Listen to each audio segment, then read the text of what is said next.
You can't. And in Berlin, it's so much temptation around. It's really hard to be in a relationship. Sex is everywhere here. It's ridiculous. Like even coming here tonight, I walked and they were advertising Dildo King, right, on a billboard. They didn't hide it or anything. It was like next to a H&M. I was like, in Australia where I'm from, we hide that, you know? It's just there.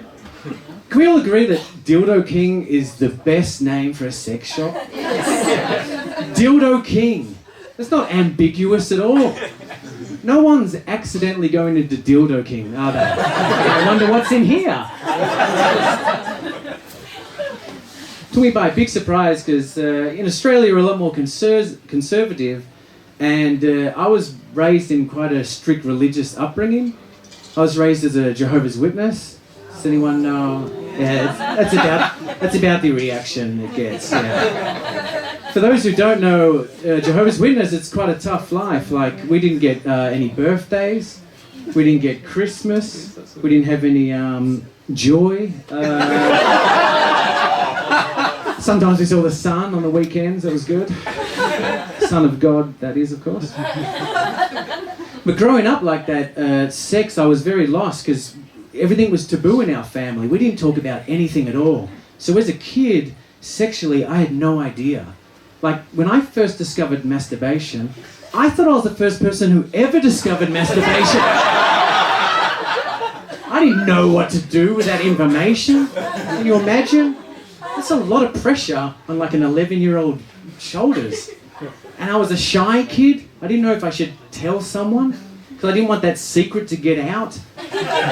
Eventually there'd be this big media circus. I didn't want to be the poster child for that. Young man in Australia discovers sex for one. I didn't want to be behind that. And I was a clever kid, right? I knew that if there was a media circus, eventually... Do you have a similar story? I think you do. That laugh, it's like, I've been there. I'm with you. No, I was a kid. I thought if there's going to be a media circus, eventually someone's going to ask me some questions. Questions like, well, how did you discover sex for one, James? And I didn't want to have to respond by rubbing myself vigorously against one of my teddy bears. No, I know. It wasn't even my favourite teddy bear. By the end he was. We went everywhere together. Oh, yeah. School camp, church. And my parents, they were lovely, right? They just lacked that communication. They just didn't help me through anything. And I remember once, and I'm sorry for this story, but I'd finished masturbating and I'd left a mess, right?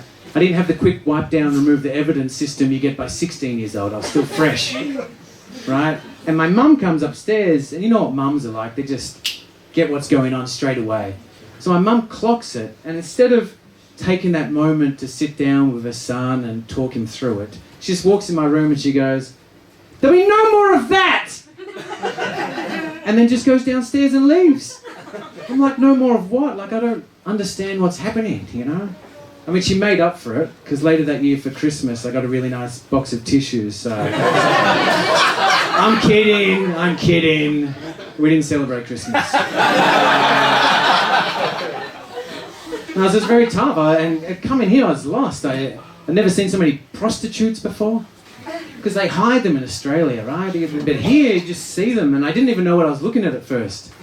And I clocked one, I was like, like you see them all, because they start to wear the same handbag. You see the strap. I saw one with like a bum bag. She's like a sporty whore. A busy woman, that one. I did a gig in Frankfurt. This is what gets me about Germany. It's so strange. I did a gig in Frankfurt, and by the main station there's a McDonald's next to a strippers. I'm like, what sort of message are we sending the children, you know? Like, you take the kid to get a Happy Meal and then you take him into McDonald's. Like, this is not the way the things should be happening. No, I get very confused. I'm going to survey this audience because I think you're great. Like, because I was a lost Jehovah's Witness boy. When it comes to sex, do you think size matters? Yes. Yeah. By a round of applause, who thinks size matters? Yeah. It's usually more women on that one. Yeah. By round of applause, who thinks it's what you do with it that counts? Yeah. Normally that's men, like, pick that one, James, pick that one. No, because I've heard that a lot, you know, size doesn't matter, it's what you do with it, size doesn't. I've heard it a lot, usually right after I take my pants off. The girl was like, size doesn't matter. It's like, I wasn't asking.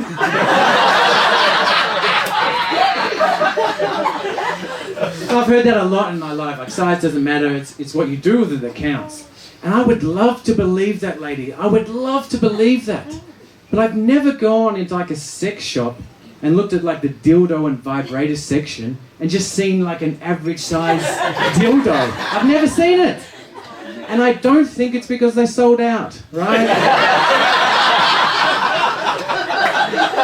There's just no demand, is there? Can you imagine two girlfriends dildo shopping? And one's like, this looks non-threatening. And her friend goes, Lucy, how are you going to pleasure yourself with that? And she's like, well, it's not the size that counts. It's what you do with it. No, you're right, I'll take the big black one. Guys, that's my time. Thank you very much.